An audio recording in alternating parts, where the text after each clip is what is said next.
Chapter 5. Belshazzar the king made a great feast to 1,000 of his lords, and drank wine before the 1,000. Belshazzar, whiles he tasted the wine, commanded to bring the golden and silver vessels which his father Nebuchadnezzar had taken out of the temple which was in Jerusalem, that the king and his princes, his wives and his concubines might drink therein. Then they brought the golden vessels that were taken out of the temple of the house of God which was at Jerusalem, and the king and his princes, his wives and his concubines drank in them. They drank wine, and praised the gods of gold and of silver, of brass, of iron, of wood, and of stone. In the same hour came forth fingers of a man's hand, and wrote over against the candlestick upon the plaster of the wall of the king's palace. And the king saw the part of the hand that wrote. Then the king's countenance was changed, and his thoughts troubled him, so that the joints of his loins were loosed, and his knees smote one against another. The king cried aloud to bring in the astrologers, the Chaldeans, and the soothsayers. And the king spake and said to the wise men of Babylon, Whosoever shall read this writing, and show me the interpretation thereof, shall be clothed with scarlet, and have a chain of gold about his neck, and shall be the third ruler in the kingdom. Then came in all the king's wise men, but they could not read the writing, nor make known to the king the interpretation thereof.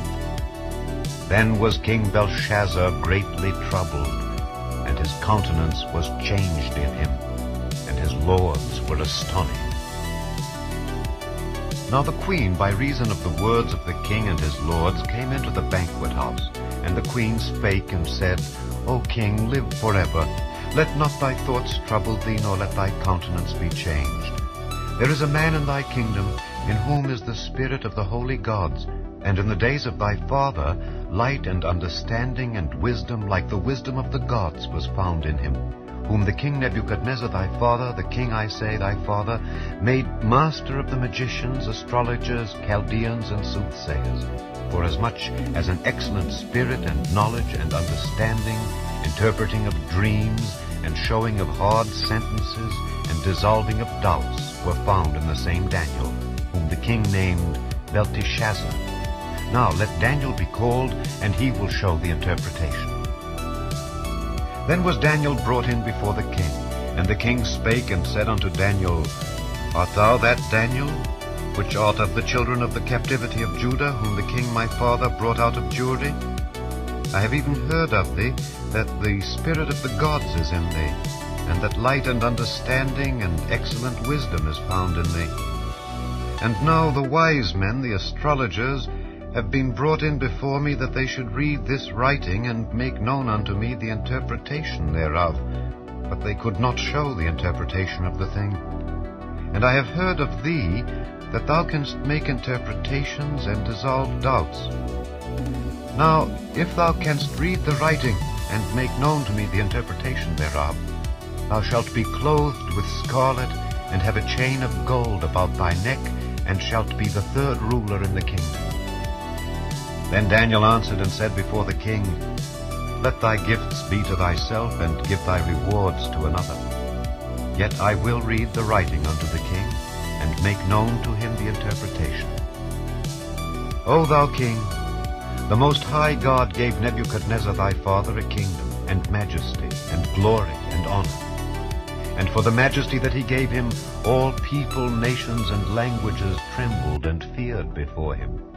Whom he would he slew, and whom he would he kept alive, and whom he would he set up, and whom he would he put down. But when his heart was lifted up, and his mind hardened in pride, he was deposed from his kingly throne, and they took his glory from him.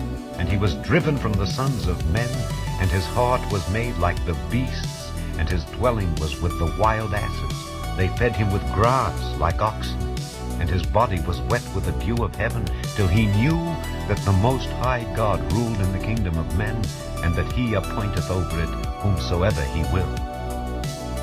And thou, his son, O Belshazzar, hast not humbled thine heart, though thou knewest all this, but hast lifted up thyself against the Lord of heaven, and they have brought the vessels of his house before thee, and thou and thy lords, thy wives, and thy concubines have drunk wine in them. and thou hast praised the gods of silver and gold, of brass, iron, wood, and stone, which see not, nor hear, nor know. And the God in whose hand thy breath is, and whose are all thy ways, hast thou not glorified. Then was the part of the hand sent from him, and this writing was written. And this is the writing that was written. Mene, Mene, Tekel, Upharsin. This is the interpretation of the thing, meaning, God hath numbered thy kingdom and finished it. Tekel, thou art weighed in the balances, and art found wanting. Peres, thy kingdom is divided and given to the Medes and Persians. Then commanded Belshazzar, and they clothed Daniel with scarlet, and put a chain of gold about his neck, and made a proclamation concerning him, that he should be the third ruler in the kingdom. In that night was Belshazzar the king of the Chaldeans slain, and Darius the Median took the kingdom, being about 62 years old.